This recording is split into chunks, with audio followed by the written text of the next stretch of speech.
Bismillahirrahmanirrahim. Alhamdulillahirabbil alamin. Nahmaduhu jalla wa ala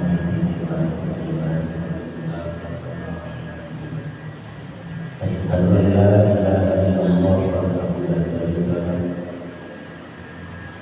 wa asyhadu anna sayyidana wa nabiyyana Muhammadan abduhu wa rasuluhu la nabiyya ba'dahu.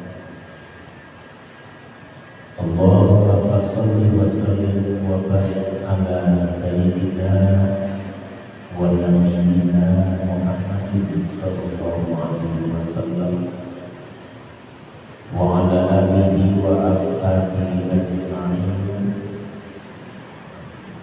Amma ba'du. Qala Allah ta'ala fi kitabihil karim. A'udzu billahi minasy syaithanir rajim. Bismillahirrahmanirrahim.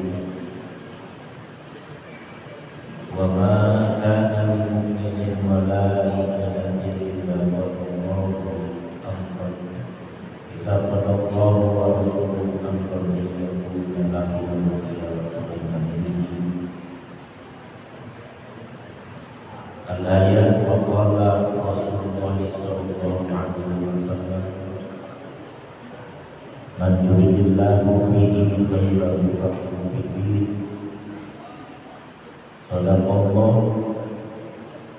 wa sadaqa Rasulullah sallallahu alaihi wasallam. PKN Masjid Nurul Ilmi yang sama-sama kita hormati dan kita muliakan,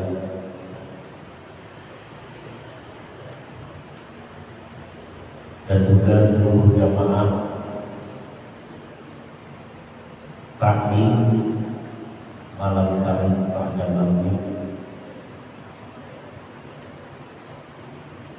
yang mudah-mudahan selalu ada dalam rahmat Allah Subhanahu wa taala. Kita berharap dari aktivitas yang sifatnya ibadah yang kita laksanakan pada saat ini, dari mulai sholat maghrib kita dengan berjamaah, zikir kita, sholat sunnah kita, dan taklim yang kita laksanakan saat ini, mudah-mudahan ada dalam ridho dan diterima oleh Allah Subhanahu wa taala. Salawat seiring salam semoga selalu tercurahkan keharibaan alam baginda Rasulullah sallallahu alaihi wasallam, juga para keluarganya, para sahabatnya, tabi'in yang kita selalu berharap kepada Allah ditakdirkan kelak yaumul qiyamah betul-betul orang yang pantas dan berhak mendapatkan syafaat baginda Rasulullah sallallahu alaihi wasallam. Hadirin rahimakumullah, yang mudah-mudahan kita dirahmati Allah Subhanahu wa taala.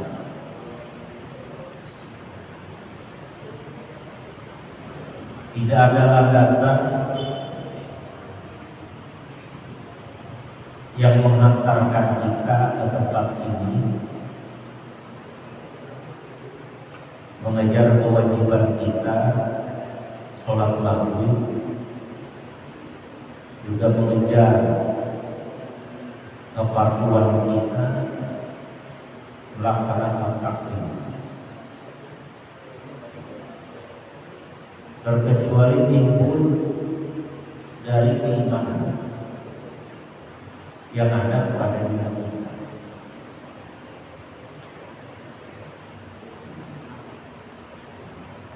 Dengan landasan iman kita mau hadir, yang iman tersebut merupakan di antara sifat terbesar yang Allah berikan kepada kita. Kemudian dengan kudroh dan iradahnya kita sampai di tempat ini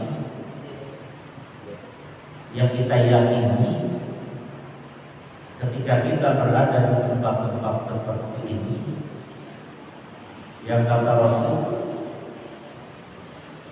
disebutkan dalam hadisnya, salah satu daripada taman surga adalah majelis ilmu.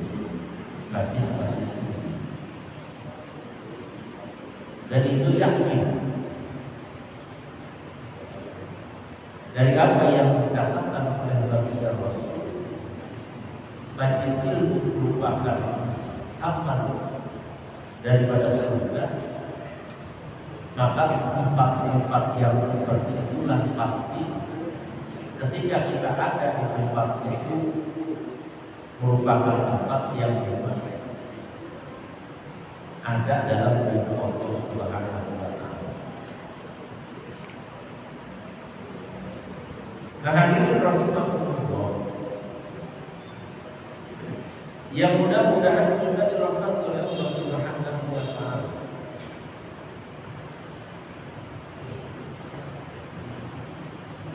Kalau kita buka di dalam Al-Quran, terutama di dalam surat Al-Baqarah, Allah menyampaikan bahwasanya Al-Quran itu tidak ada keraguan di dalam dari kita udah oleh yang Al-Quran itu adalah hujan, merupakan petunjuk untuk siapa? Lil muttaqin, untuk orang-orang yang bertakwa, sebagai bentuk petunjuk terhadap orang-orang yang ingin meningkatkan kualitas takwa kepada Allah Subhanahu wa Ta'ala, yaitu dengan Al-Quran. Maka dalam ayat itu dilanjutkan, siapa mereka yang termasuk ke dalam kelompok orang-orang yang bertakwa, yang sering kita sebut dengan golongan al-muttaqin,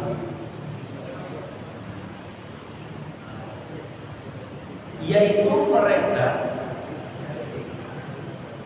yang termasuk ke dalam golongan orang-orang muttaqin. Yang pertama, alladzina yu'minuna bil ghaib, orang yang yakin, beriman, percaya terhadap hal-hal gaib,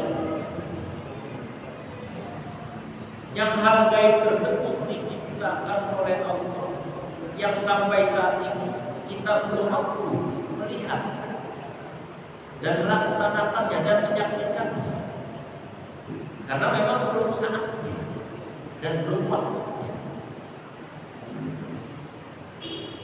Dan hal tersebut memang sesuatu yang wajib kita imani. Di antaranya dengan adanya surga, dengan diciptakannya oleh Allah neraka, dengan kejadian hari kiamat, dengan dihidupkannya kembali manusia pada saat di alam barzakh, di alam kubur. Begitu juga dengan yaumul ba'ats, hari pembangkitan seluruh manusia pada saat alam semesta ini telah dihancurkan oleh Allah Subhanahu wa Ta'ala dengan peristiwa hari kiamat. Kemudian banyak proses setelah itu yang harus kita lakukan. Kita dikumpulkan oleh Allah di padang mahsyar. Kemudian ada proses perhitungan amal, pertimbangan amal. Kemudian ada proses kita harus melewati jembatan Shiratal Mustaqim. Kemudian setelah itu manusia akan ditempatkan oleh Allah. Ada yang masuk surga, ada yang masuk neraka. Maka itu adalah hal-hal yang wajib kita imani, yang ketika kita beriman dan percaya kepada hal tersebut, maka telah ada pada diri kita salah satu dari ciri kita itu adalah merupakan orang mutakin, orang yang mutakin, percaya dengan sesuatu yang gaib yang Allah ciptakan, yang saat ini belum kita saksikan dan belum mampu kita lihat. Di antaranya Allah Subhanahu wa taala menciptakan surga dan neraka. Wajib kita iman. Sebagai ciri kita ini adalah orang muttaqin, orang yang bertakwa kepada Allah Subhanahu wa taala. Ciri orang muttaqin yang kedua,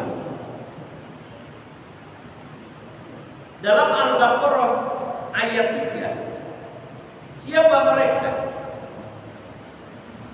Wa yuqimuna shalah. Orang yang dengan sungguh-sungguh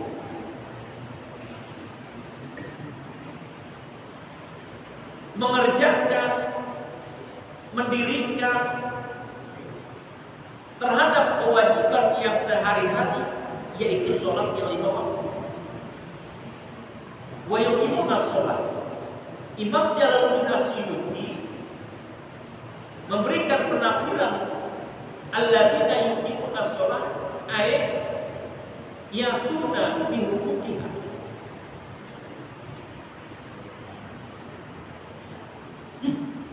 Kita mengerjakan sholat yang 5 waktu, bukan hanya sebatas mengerjakan sholat tersebut, tapi dihukumiha terhadap hak-hak sholat yang kita kerjakan, itu pun harus kita laksanakan.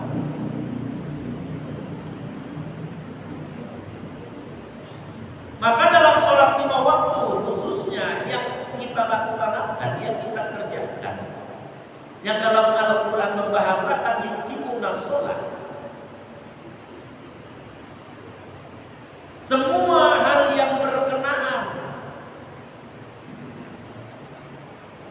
terhadap sesuatu yang menunjang kesempurnaan sholat kita, maka itu harus kita kerjakan, harus kita laksanakan.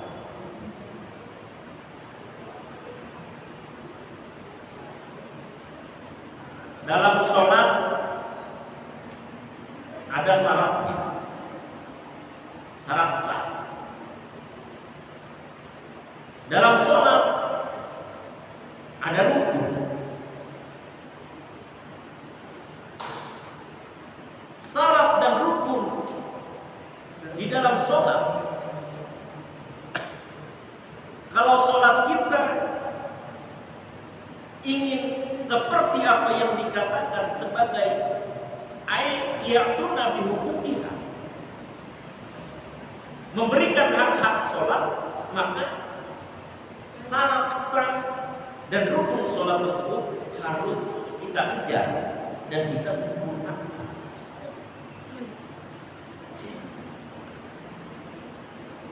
Syarat sholat itu diantaranya kita harus punya wudu. Artinya kita sedang tidak dalam kondisi hadas kecil. Satu. Juga kita harus sedang tidak dalam kondisi hadas besar dengan sebab Sholat itu kita harus terhindar dari setiap bentuk macam najis yang jumlahnya banyak. Baik badan kita, pakaian yang kita pakai, fil badan kisau, awil makan, atau tempat yang kita pakai untuk melaksanakan sholat. Itu semuanya harus terbebas dan terhindar dari setiap bentuk macam najis. Sholat itu harus menutup aurat. Seseorang yang sholatnya tidak menutup aurat, maka secara standar syarat sah tidak sah.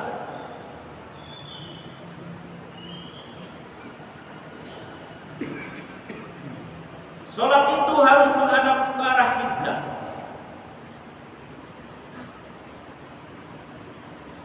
Ini di antara syarat-syarat sah di dalam melaksanakan sholat. Ya. Kita harus punya wudu. Kita harus tidak sedang dalam kondisi hadas besar. Aurat kita harus tertutup.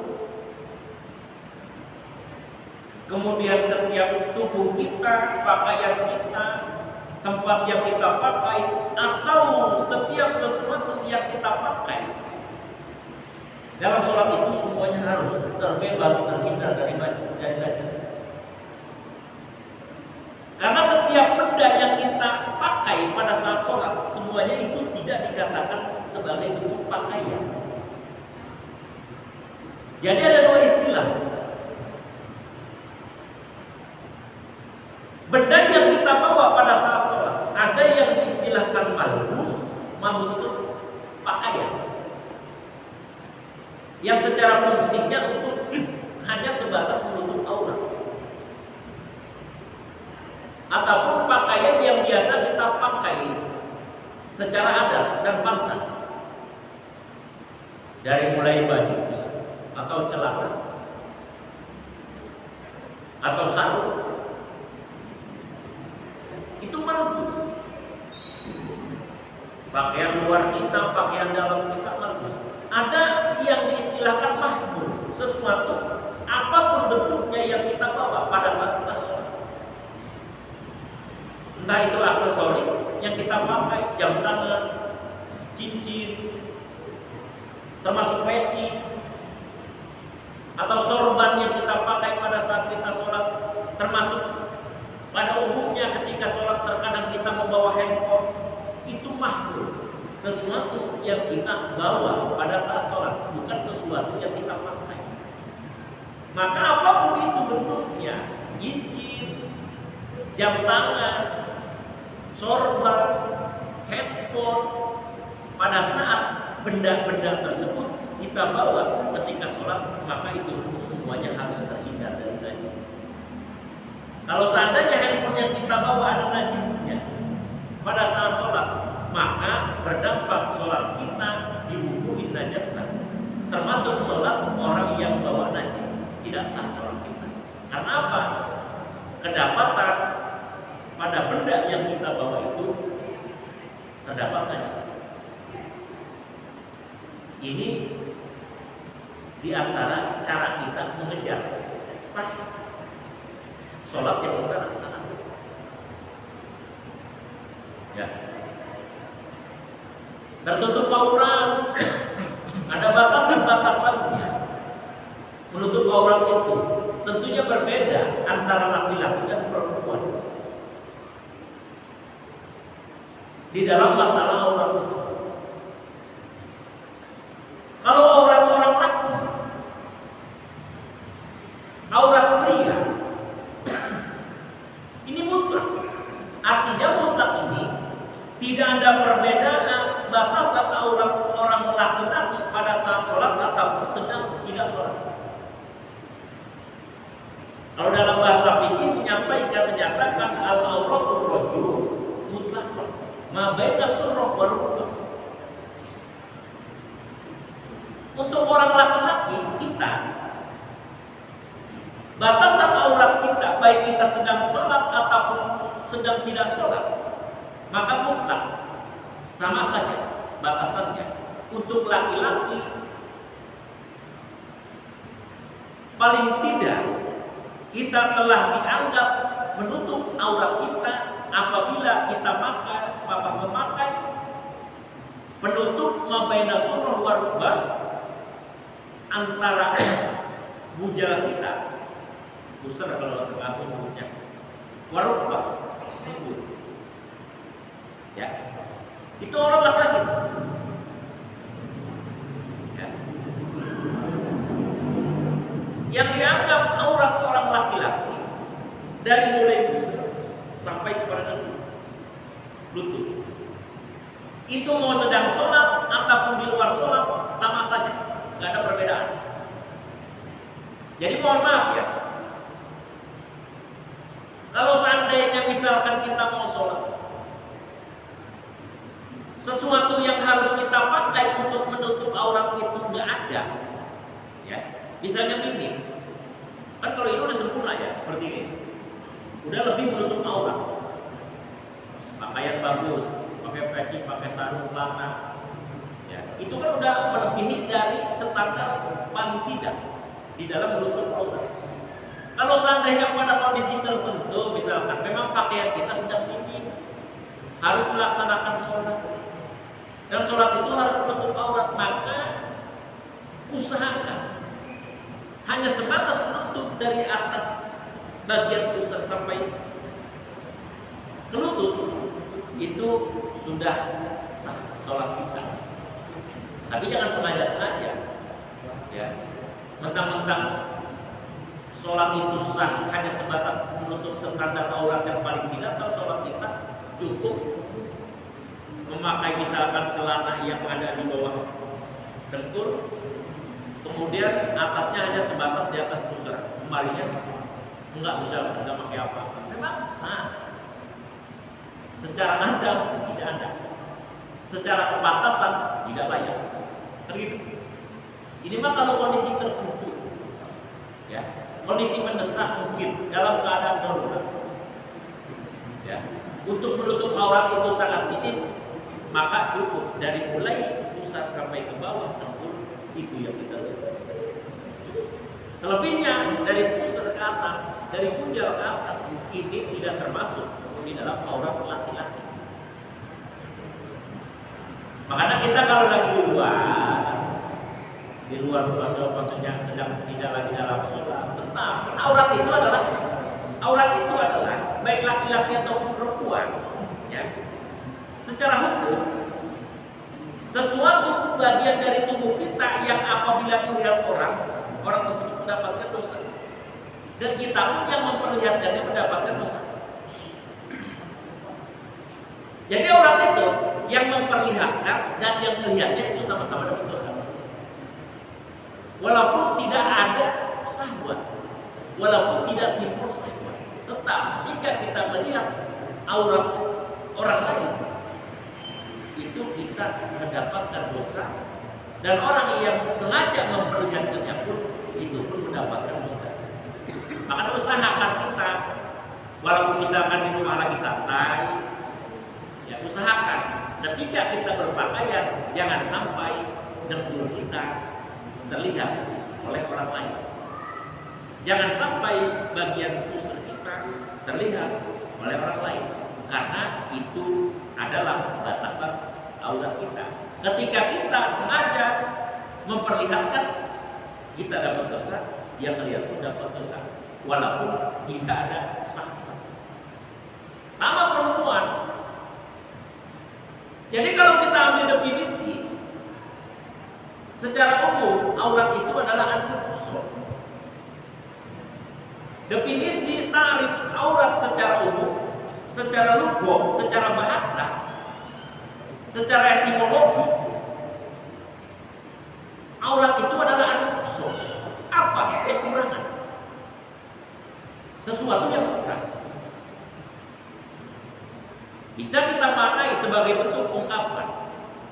Kalau seandainya ada seseorang, khusus misalkan seorang wanita atau perempuan, ya, perempuan misalkan sengaja memperlihatkan aurat dengan rasa bangga, Dia sengaja tidak menutup aurat, bahkan dengan rasa bangga dia memperlihatkan auratnya kepada orang lain, kepada yang bukan mukmin, kepada bukan yang sesama jenis. Maka orang tersebut seolah-olah sedang bangga mempertontonkan kekurangan. Ya kita pun sama. Kalau kita bangga di memperlihatkan aurat kita, sengaja, sama saja kita sedang bangga mempertontonkan aurat kita. Maka tadi dalam sholat itu aurat harus tertutup. Karena ini merupakan salah satu daripada syarat sah kita di dalam melaksanakan sholat. Mengejar syarat sah di dalam sholat termasuk yakuna hukumnya adalah kita mengerjakan, memberikan terhadap hak-hak sholat. Dalam sholat ada rukun.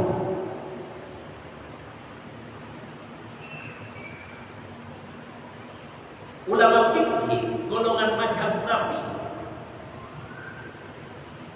ini ada yang menyatakan jumlah rukun sholat itu 14 atau 17. Karena ada beberapa di dalam pergerakan sholat yang mengistilahkan nama satu rukun di 4.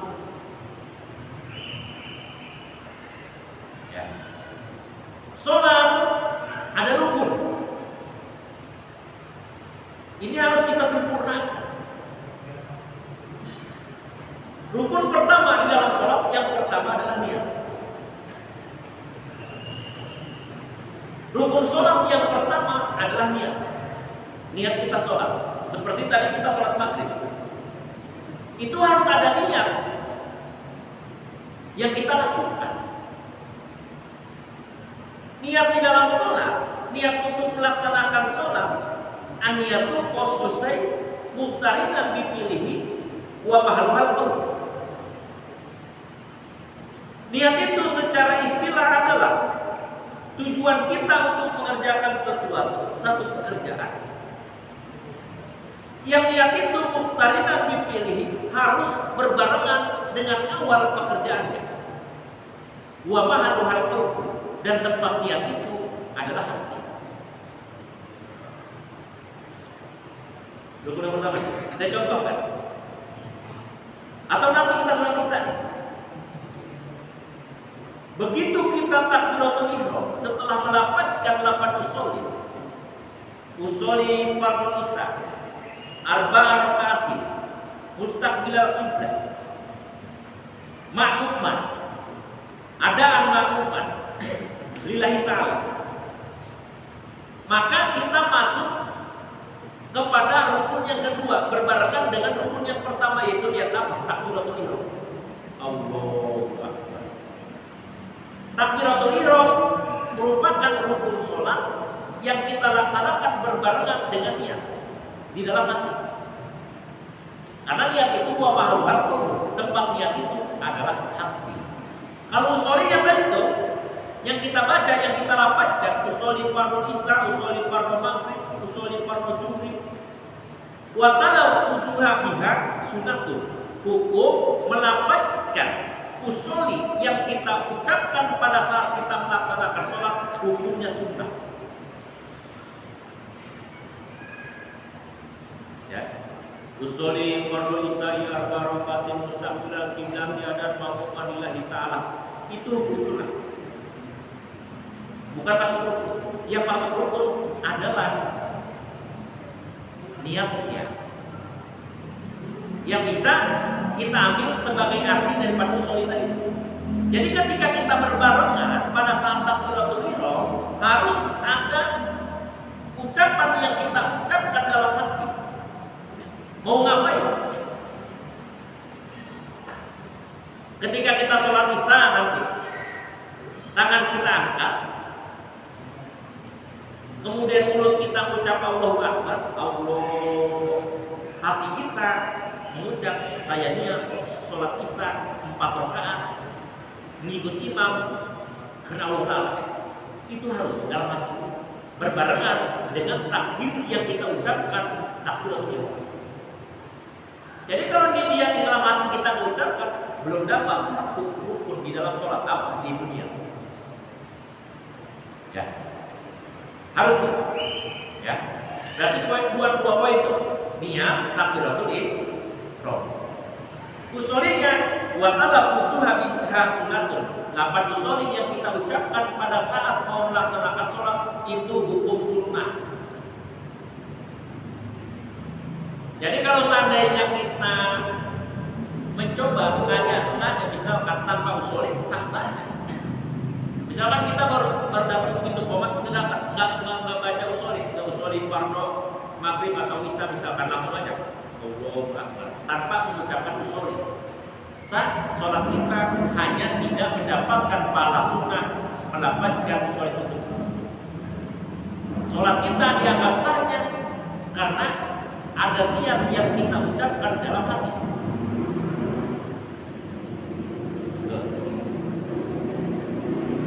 Jadi ada konsekuensi ketika kita tidak ada niat apa, ya tidak sah sholat kita. Apalagi berkenaan tentang masalah puasa. Puasa itu kan wajib niat pada malam hari, ya kan? Ketika kita puasa Ramadan itu kan kita wajib niat pada malam hari, ya, pada malam harinya sebelum masuk sholat subuh. Setelah sholat subuh kita niat, nggak bisa kalau untuk puasa Ramadan. Ya. Jadi wajib kita niat untuk melaksanakan puasa besok di bulan Ramadan itu di malam harinya harus kita niatkan. Saya besok niat puasa di bulan Ramadan karena Allah. Dengan bahasa kita dalam hati. Kalau seandainya ada seseorang tidak niat di malam hari melaksanakan puasa di dalam bulan suci Ramadan, konsekuensinya yang pertama, puasanya pada hari itu tidak sah karena dia tidak niat. Yang kedua, puasa hari itu harus tetap dia sempurnakan sampai maghrib, dia selesaikan, nggak boleh buka, walaupun dia tahu kalau puasanya nggak sah. Ya. Nanti setelah di luar Ramadan, puasanya wajib dikodok. Jadi kalau kita nggak niat di malam ini, sekarang misalkan besok puasa Ramadan, malam ini kita nggak niat, banyak lupa ya, nggak niat. Puasa besok yang kita laksanakan harus tetap kita lanjut sampai maghrib, sungguh itu sudah nggak sah. Dan nanti di luar Ramadan wajib kita kodok. Sholat kita nggak niat, nggak sah karena niat termasuk dalam rukun sholat. Di mana posisi niat harus kita laksanakan pada saat kita takbiratul ihram. Mulut ucap Allahu Akbar, tangan kita angkat, dalam hati ucapkan saya niat sholat isya 4 rakaat mengikuti imam karena Allah. Dengan bahasa kita.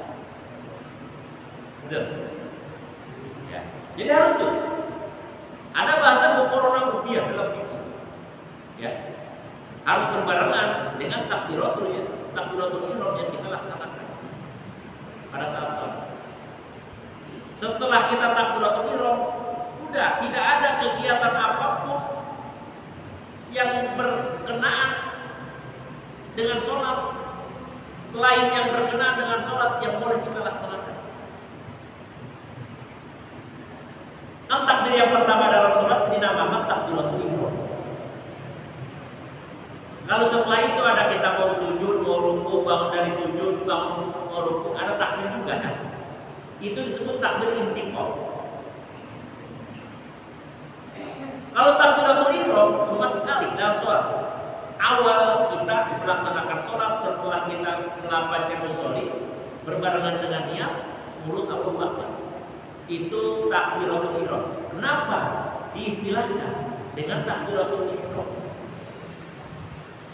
Takbiratul ihram adalah takbir ihram yang mengharamkan. Mengharamkan apa?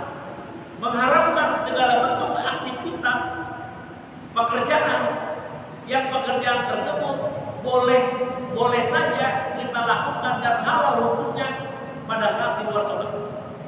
Kalau udah sholat, pekerjaan yang tidak ada hubungannya dengan sholat maka haram dilakukan. Walaupun di luar sholat itu hukumnya boleh. Contoh, udah takbiratul ihram, Allahu Akbar. Ada ayat tentang itu. Di luar sholat boleh nggak? Halal ya? Halal. Coba udah takbiratul ihram, tidak benar. Haram. Ya, itu dinamakan takbiratul ihram. Makanya kan lebih di sholat itu, ya, af'alun pekerjaan yang diawali dengan takbir dan diakhiri dengan salam di sholat. Di luar sholat kita ngobrol boleh nggak? Boleh. Nyapa orang boleh nggak? Boleh. Mau kemana Pak? Oh mau belanja, nggak lupa. Coba lagi sholat. Dorang bilang, mana Pak? Haram. Ya. Makan di luar sholat harus menunjang hidup. Coba udah sholat kita udah tak benar ihram. Udah berpisah nih misalnya. Itu takbiratul ihram. Pokoknya setelah kita takbiratul ihram udah aktivitas apapun yang tidak ada hubungan dengan sholat hukumnya haram. Menyapa orang atau ada orang lewat kita biasa di luar sholat mengucap assalamualaikum, ada orang yang misalkan kita udah takbiratul ihram. Assalamualaikum, mana Pak? Nggak bisa. Udah haram. Pokoknya nggak boleh. Ya, haram. Apapun itu bentuknya. Jangan kita laksanakan. Ya. Ini tadi bicara alladzina yuqimuna shalah. Ciri orang yang mutakin, orang yang bertakwa adalah orang yang mendirikan terhadap sholat. Siapa orang yang mendirikan sholat? Adalah orang yang melaksanakan sholat dengan sungguh-sungguh, hak-hak sholat ia laksanakan, mengejar syarat dan rukun. Maka sholat kita sempurna. Ya. Memang ibadah kita itu kita tidak punya patokan standar kepastian apakah diterima atau tidak oleh Allah. Tapi harus mengejar syariat. Apa? Ya secara aturan. Syarat dan rukun harus kita kerjakan ketika kita melaksanakan mengejar syarat dan rukun dalam sholat itu, maka ada harapan tinggi, harapan besar sholat kita diterima oleh Allah Subhanahu wa Ta'ala. Jadi ciri orang yang bertakwa tadi, orang yang beriman kepada sesuatu yang gaib, kepada hal-hal yang gaib. Yang kedua, alladzina yuqimuna shalah. Orang yang berusaha menegakkan sholatnya dengan menyempurnakan sholat yang dia kerjakan. Jadi sholat nggak salah-salah. Ya. Tumanina harus kita dapat. Jangan sholat Allahu Akbar. Kemudian pada saat ruku i'tidal Allahu Akbar. Karena tumanina nggak ada apa, langsung diri lagi. Tidak yang sudah mengikuti sholat, tidak mendatangkan mengerjakan apa yang menjadi hak sholat. Sholat rukun sholat yang ketiga ada membaca Fatihah. Wajib kita baca Fatihah pada saat baik si makmum atau si. Ini ciri yang kedua, orang-orang yang termasuk yang memiliki ciri al-muttaqin, orang yang memiliki sifat takwa. Ada ciri ketiga, wa mimma razaqnahum yunfiqun. Dalam surat Al-Baqarah ayat 3. Ciri orang muttaqin itu adalah orang dari setiap apa yang telah diberikan oleh Allah, wa mimma razaqnahum yunfiqun. Dia mau menginfakkan. Kesehatan atau harta yang ada pada diri kita, mimma razaqna, merupakan rezeki dari Allah Subhanahu wa Ta'ala. Biasanya kita kalau bicara rezeki pasti nggak jauh dari materi, ya. Mengartikannya, memaknainya uang. Biasanya itu kita. Nah dengan hal itu karena merupakan pemberian rizki dari Allah. Razaqnahum yunfiqun. Mereka mau menginfakkan dari sebagian apa yang telah diberikan oleh Allah Subhanahu wa taala terhadap dirinya. Ciri muttaqin. Ya. Jadi orang yang muttaqin itu orang yang memiliki ciri. Orang bertakwa adalah orang yang mau memberikan, yang menafkahkan, menginfakkan hartanya di jalan Allah. Ya. Baik yang sifatnya wajib, yaitu dengan zakat, ataupun dengan menafkahi terhadap keluarga. Itu kan termasuk sedekah wajib. Menafkahkan, membelanjakan harta, mengeluarkan harta. Yang hukumnya wajib, zakat, dan juga menafkahi terhadap keluarga. Itu hukum wajib. Ya. Makanya kan aturan orang memberi sedekah kan seperti itu seharusnya. Utamakan keluarga. Ya. Setelah keluarga kita sudah cukup, kita berikan nafkah yang wajib, maka baru tetangga ataupun yang lain. Jadi jangan misalkan anak kita belum kita kasih makan, anak kita belum kita belanjain, anak kita belum kita kasih jajan, kita udah infak ke yang lain. Salah aturan. Utamakan keluarga. Karena itu wajib hukumnya. Ya. Hukumnya wajib.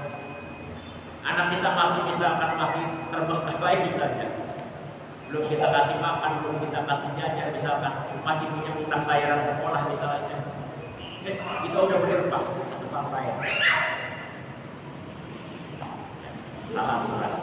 Bereskan dulu. Yang menjadi kewajiban kita memberikan nafkah kepada anak istri, kepada keluarga, kepada orang tua. Lalu selebihnya silakan ke yang lain. Tuh, ya. Jadi jangan jangan minta itu bisa kita pengen kata bahwa misalkan kemana-mana kita berinfak, keluarga kita terlupa sesuatu yang salah kita. Maka itu ya ciri al-muttaqin. Orang yang berinfak membelanjakan hartanya di jalan Allah, yang di situ tidak terlepas sebagai bentuk kewajiban zakat dan juga menafkahi terhadap anak istri. Lalu lebihnya kita nafkah atau memberikan sedekah kepada yang lainnya, silakan. Ya. Nah itu ciri-ciri belum semua sebetulnya yang termasuk dalam ciri orang-orang yang muttaqin terhadap kitab yang diturunkan oleh Allah kepada para rasul. Kita harus beriman kepada terjadinya hari kiamat, kita pun harus beriman kalau kita ingin mendapatkan ciri al-muttaqin, orang-orang yang bertakwa. Nah hadirin rahimakumullah, yang mudah-mudahan kita dirahmati oleh Allah Subhanahu wa taala. Waktu bisa sudah masuk. Insyaallah lain waktu akan kita lanjut ya, karena waktu bisa sudah masuk. Mudah-mudahan apa yang disampaikan pada kesempatan ini sedikit banyak ada manfaatnya, khusus kepada diri pribadi dan kepada kita semua. Dalam penyampaian tentu pasti ada bahasa istilah yang jauh dari kata sempurna, kata bersalah. Mohon bukakan pintu maaf yang sebesar-besarnya.